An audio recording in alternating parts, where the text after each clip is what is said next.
Near Ramgarh court के बगल में हम लोगों ने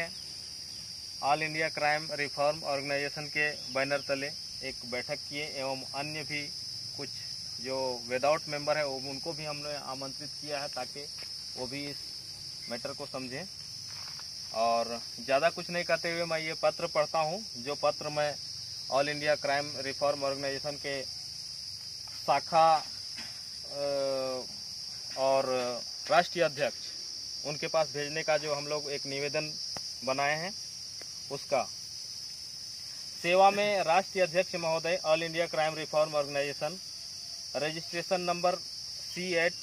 लखन पार्क, पूर्वी चंद्र नगर, दिल्ली। विषय PACL लिमिटेड कंपनी 21 अगस्त 2014 और 22 अगस्त 2014 को देश भर के 400 ब्रांचों के माध्यम से लगभग 15,000 करोड़ रुपए नगद जमा हुआ, जिसे मैनेजमेंट, काउंसिलर एवं 5,000 से अधिक केयर टेकर मिलकर देश विरोधी गतिविधियों में लगाए जाने संबंध में एवं देश के सुरक्षा हेतु निवेदन। महाशय, सविनय निवेदन यह है कि PACL लिमिटेड में कंपनी में सन 2006 से काम कर रहे थे। काम करते समय कंपनी के सुरक्षा के संबंध में सभी टॉप सीनियर ब्रांच मैनेजर एवं सभी कर्मचारी द्वारा यह कहा जाता था कि पल्स ग्रुप ऑफ कंपनी 1983 से बिना किसी रुकावट के कार्य कर रही है, क्योंकि इसकी स्थापना वित्त मंत्रालय के डिपार्टमेंट ऑफ कंपनी अफेयर्स के लाइसेंस से लेने के बाद ही हुई है और यह पूर्ण रूप से रियल एस्टेट का ही व्यवसाय करती है, जिसमें किसी तरह का हानि होने की संभावना ही नहीं है, ऐसा निर्देश दिया जाता था। टॉप सीनियर सभी ब्रांच मैनेजर एवं कर्मचारी द्वारा हमें यह कहकर गुमराह किया जाता था कि PACL कंपनी पूरे भारतवर्ष में लगभग 400 से अधिक ब्रांचों के माध्यम से लोगों के पैसे जमा करवाती है और सभी जमा धन से रियल एस्टेट की व्यवसाय करती है। लगभग 70 लाख से अधिक लोगों को PACL कंपनी में रोजगार मिला हुआ है, जिन्होंने अपने करियर को संवारने में लगे हुए हैं। टॉप सीनियर द्वारा यह भी कहा जाता था कि यदि PACL सभी ग्राहकों का 10 बार भुगतान कर दे, फिर भी कंपनी के पास काफी प्रॉपर्टी शेष रह जाएंगे। अतः PACL कंपनी में ग्राहकों द्वारा जमा किया गया पैसा पूर्ण रूप से सुरक्षित है। इसके बावजूद यदि किसी कारण से PACL कंपनी ग्राहकों का पैसा मैच्योरिटी के 30 दिन के अंदर नहीं देती है तो हम सीनियर्स आपके द्वारा जूनियर एजेंट ग्राहकों से PACL लिमिटेड कंपनी में जमा की गई पैसा का भुगतान पूर्ण चक्रवर्ती ब्याज सहित वापस कर देंगे। देश के लगभग सभी सीनियर ब्रांच मैनेजर एवं कर्मचारी गण जूनियर एजेंटों को कभी व्यक्तिगत रूप से तो कभी सामूहिक रूप से साप्ताहिक मासिक मीटिंग के माध्यम से गुमराह करते रहे और हम सब उनके बहकावे में आकर काम करते रहे। चूँकि इन्होंने अर्थात कंपनी का मैनेजमेंट, सभी शाखाओं के ब्रांच मैनेजर, सभी कर्मचारी एवं सभी सीनियर्स ने कंपनी के सुरक्षित होने की पूर्ण जिम्मेदारी ली थी, किंतु जब 2011 में PACL लिमिटेड भारत की एक संवैधानिक संस्था भारतीय प्रतिभूति एवं विनिमय बोर्ड SEBI द्वारा यह आरोप लगाया गया कि PACL लिमिटेड CIS सामूहिक निवेश योजना के तहत कार्य कर रही है, अतः इसे SEBI से लाइसेंस लेना होगा।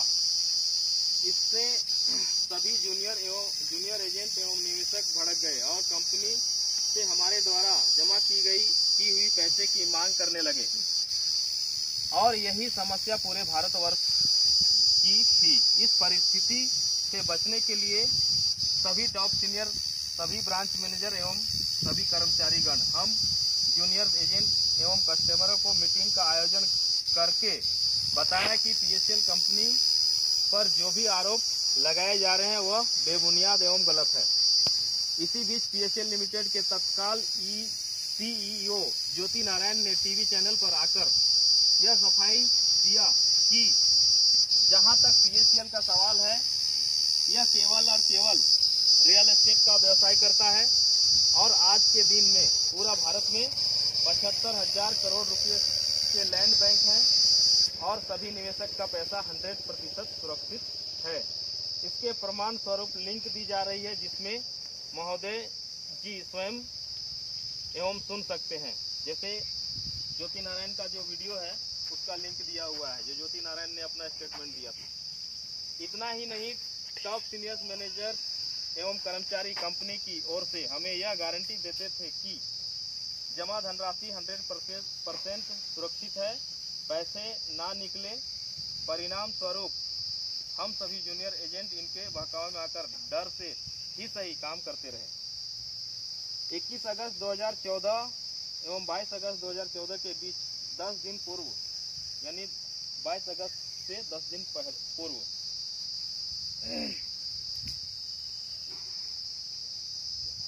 11 अगस्त 2014 को जैसे ही ऑफिस खुला तो पीएससीएल लिमिटेड के सभी शाखाओं में टॉप सीनियर ब्रांच मैनेजर्स एवं कर्मचारीगण द्वारा मीटिंग का आयोजन किया गया, जिसमें यह बताया गया कि पीएससीएल लिमिटेड में मैनेजमेंट द्वारा 21/8/2014 से लेकर 27/8/2014 तक मेगा वीक बिजनेस प्लान लाया गया है। इसकी जानकारी उन्होंने हम सभी एजेंटों एवं निवेशकों को पोस्टर छपवा कर उसे सभी काउंटर के बाहर चिपका कर दी थी। जब हमने उस पोस्टर को पढ़ा तो उसमें विभिन्न रैंक के अनुसार सभी विशेष प्रलोभन दिया गया पाया। साथ ही साथ निवेशकों को भी विशेष छूट के साथ मैच्योरिटी में अधिक राशि देने की बात लिखी हुई थी। उनके द्वारा कुछ टारगेट दिए गए थे। उस टारगेट को पूरा करने पर पुरस्कार देने की व्यवस्था थी। साथ ही इस मेगा बिजनेस प्लान में सीनियरों द्वारा हम सभी जूनियरों को यह भी प्रलोभन दिया गया था कि पूरे भारतवर्ष से मैनेजमेंट द्वारा ताल कटोरा स्टेडियम दिल्ली में स्थित समारोह का आयोजन किया गया है, जहां श्री मान सिंह गायक आने वाले हैं, जहां जाने के लिए 3rd AC का रेल टिकट भी मिलेगा। उपयुक्त प्रलोभन से प्रभावित होकर हम सभी जूनियर एजेंट लोगों ने पैसा जमा कराने के लिए फील्ड में दौड़ पड़े। इसका नतीजा यह हुआ कि 21 अगस्त एवं 22 अगस्त 2014 को देश भर के पीएससीएल के सभी ब्रांचों में भयंकर भीड़ देखने को मिली और देश भर के पीएससीएल लिमिटेड के लगभग 400 शाखा से 21 अगस्त और 22 अगस्त 2014 को 1.5 दिन में सेबी द्वारा व्यवसाय को बैन लगाए जाने तक 15,000 करोड़ रुपए से अधिक की राशि जमा हो गई। लेकिन विडंबना यह है कि इतनी भारी भरकम राशि को पीएससीएल लिमिटेड द्वारा ना सेबी को सौंपा गया और ना ही लोढ़ा कमेटी को दी गई। इसकी जानकारी हमें सेबी द्वारा आरटीआई के जवाब में मिली है। साथ ही हमारे अपने टॉप सीनियर पीएससीएल लिमिटेड के हेड ऑफिस इंद्र प्रकाश बिल्डिंग, नई दिल्ली, तिहाड़ जेल दिल्ली में स्थित विचाराधीन कैदी सुब्रत भट्टाचार्य एवं भटिंडा जेल पंजाब में स्थित विचाराधीन कैदी निर्मल सिंह भंगू से लीगल नोटिस के माध्यम से यह पता करने की कोशिश की कि 21 अगस्त व 22 अगस्त 2014 को जमा हुई नगद राशि से कहां जमीनें खरीदी गई एवं उसका उपयोग किस मद में किया गया, किंतु हमें किसी से भी कोई प्रमाणित जवाब नहीं मिला। उल्टे हमारे द्वारा भेजी गई पत्रों को वापस कर दिया गया जो हमारे पास रखा है, जिसने हमें संदेह के घेरे में डाल दिया। हम यह जानकर बहुत ही आश्चर्य तब हुआ जब YouTube के द जीरो चैनल में पिछले कई दिनों से यह प्रसारित हो रहा है कि 21 अगस्त व 22 अगस्त 2014 को देश के सभी पीएससीएल ब्रांच में जो भी पैसा नगद कैश के रूप में जमा हुआ वह सारा का सारा पैसा आतंकवादी तक पहुंच गया। इसकी पुष्टि के लिए द जीरो चैनल में बहुत सारे टॉप सीनियर एवं ब्रांच मैनेजर को भी नाम ले रहा है, जिन्होंने ही चैनल के खुफिया रिपोर्टर को बताया। इतना ही नहीं, इसकी पुष्टि के लिए द जीरो चैनल के ऑपरेटर कोर्ट में गवाही देने के लिए भी तैयार है। 2 फरवरी 2016 को माननीय सर्वोच्च न्यायालय के आदेश के पूर्व मुख्य न्यायमूर्ति श्री RM लोढ़ा जी की अध्यक्षता में एक कमेटी बनाई गई। इस कमेटी को यह अधिकार दिया गया कि आप PSL के निवेशकों के पैसे से खरीदी गई संपूर्ण संपत्तियों को बेचकर निवेशकों का भुगतान करें। अतः अब लोढ़ा जी कमेटी ही PSL के निवेशकों के पैसे से खरीदी गई संपूर्ण संपत्तियों को बेचकर निवेशकों को भुगतान करेगी। किंतु PSL के management top senior branch manager ने मिलकर ना जाने कितने वर्षों से देश के भोले भाले निवेशकों द्वारा जमा किया हुआ पैसों को देश विरोधी गतिविधियों में लगाते थे। इनकी जानकारी तब होगी जब इन बेईमान मैनेजमेंट के लोगों टॉप सीनियर ब्रांच मैनेजर को कोर्ट में बुलाकर पूछा जाए। जिस बात का ऊपर उल्लेख किया गया है, इसकी सच्चाई से अवगत होने के लिए बहुत ही टॉप सीनियर मैनेजमेंट के लोग एवं ब्रांच मैनेजर से पता करने की कोशिश की गई तो उन्होंने सच्चाई से अवगत कराने के बजाय हमें गोल मटोल जवाब देकर इधर उधर भटकाने का प्रयास किया। कुछ सीनियर एवं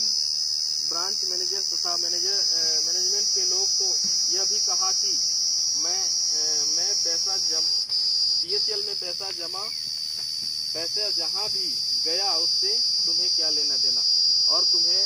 कुत्ते हमसे पूछने वाले कौन होते हो। ऐसा जवाब कोई मैनेजमेंट के जो जैसे TP चन्नी ने दिया था। ठीक है, कुछ लोग आज के बाद फोन मत करना, नहीं तो जान से मार देंगे और तुम्हारे खिलाफ झूठी आरोप लगाकर केस कर देंगे। देश के किसी भी सरकारी विभाग के अधिकारी में इतना दम नहीं है कि हमसे पूछे कि PSL के ब्रांच में जमा की गई नगद राशि कहाँ गया। इसकी पुष्टि के लिए आप महोदय जी को यह जानकारी देना हमें उचित लगा कि देश भर से देश के नागरिकों द्वारा देश के कई विभागों को 21 अगस्त 22 अगस्त 2014 को देश भर के लगभग 400 ब्रांचों के माध्यम से जो नगद राशि जमा हुआ और वह सारा धन देश विरोधी गतिविधि में लगाया गया की जानकारी दी गई। किंतु आज तक संबंध में किसी भी सरकारी विभाग द्वारा ऐसा कोई भी कदम नहीं उठाया गया जिससे इन बेईमानों को सजा मिले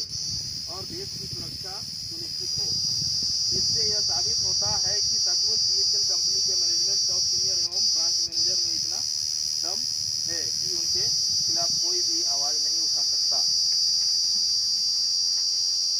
जैसे ही हमें इस बात की जानकारी मिली कि सचमुच PSL कंपनी के मैनेजमेंट टॉप सीनियर एवं ब्रांच मैनेजर सभी मिलकर देश विरोधी गतिविधियों में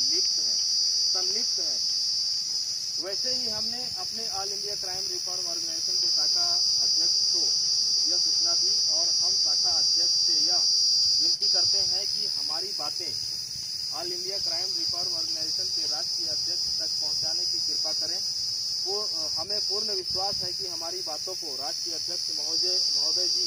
तक पहुंचाए जाएंगे और उन पर पूर्ण विचार किया जाएगा। अस्तु प्रार्थीगण माननीय महोदय जी से विनम्र निवेदन करना चाहते हैं कि मैनेजमेंट के लोगों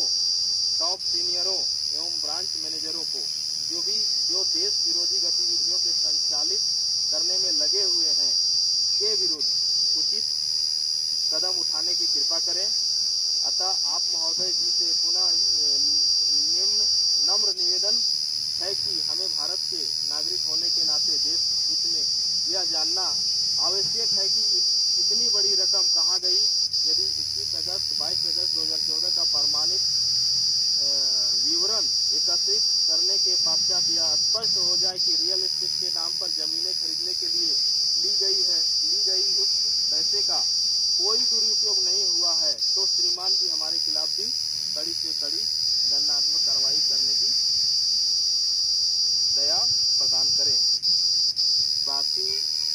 का इतना बड़ा निवेदन पत्र पढ़ने के लिए माननीय महोदय जी द्वारा जो अनमोल समय दिया गया उसके लिए बहुत बहुत धन्यवाद। बाकी सभी मेंबर्स का हस्ताक्षर है इसमें और पर जो भी प्रतिक्रिया होगा हम लोग आगे बढ़ेंगे। और इसमें एक छोटा सा और पत्र बनाए हैं, जिसमें इस पत्र के एवज में जो कही गई है कि इसके बाद कोई अगर रिश्वत लेकर हमारे ही साथी अगर बैठते हैं इस केस को आगे बढ़ाने के बाद, तो उस पर हम सभी मिलकर और हमारी ऑर्गेनाइजेशन दोनों मिलकर उस पर हम लोग कड़ी से कड़ी कानूनी कार्रवाई करेंगे। क्योंकि अगर जब किसी के पास ऐसा कॉल्स आते हैं कि भाई तुम्हारा क्या है कहना, तुम्हारे निवेशक कितने हैं, तुम्हारा पैसा कितना है, तुम ये पकड़ो, तुम बैठ जाओ, इस केस को आगे न बढ़ाओ, और उसको ये कह के वो बरगलाना चाहते हैं कि सुप्रीम कोर्ट का तो केस चल ही रहा है यार, तो तुम ये सब क्यों कर रहे हो, तुम 5 लाख रुपया लो और बैठ जाओ। तो ऐसे करने वाले लोगों को भी हम लोग सजा देंगे। इसके लिए ये पत्र बनाए हैं। साथ ही साथ इस पत्र को सब कुछ समझ के पढ़ के उसके बाद हस्ताक्षर किए हैं, उसका भी ये साक्षी है। इसलिए हम इस एक पृष्ठीय जो आवेदन है वो हाथ से लिख के हम लोगों ने दिया है, और सभी लोगों ने इसमें हस्ताक्षर भी की है, अपनी सहमति जताई है और हस्ताक्षर किए हैं। अपने जो ऑल इंडिया क्राइम के मेंबर्स नंबर हैं वो लिखे हुए हैं। तो ज़्यादा कुछ नहीं कहते हुए इतना ही मैं अपने वाणी को विराम देता हूँ। आज दिनांक 10/6/2020 रामगढ़ जिला निकट समाहरणालय रामगढ़ के बगल में हम लोगों ने एक छोटा सा बैठक का आयोजन किया, जिसमें सभी शामिल सभी मेंबर्स एवं अन्य सभी साथियों का बहुत बहुत स्वागत एवं धन्यवाद देता हूं कि उन्होंने अपना कीमती समय निकाल करके हमारे पास आए और इस बड़े विकराल समस्या जो हमारे पूरे भारत में चल रहा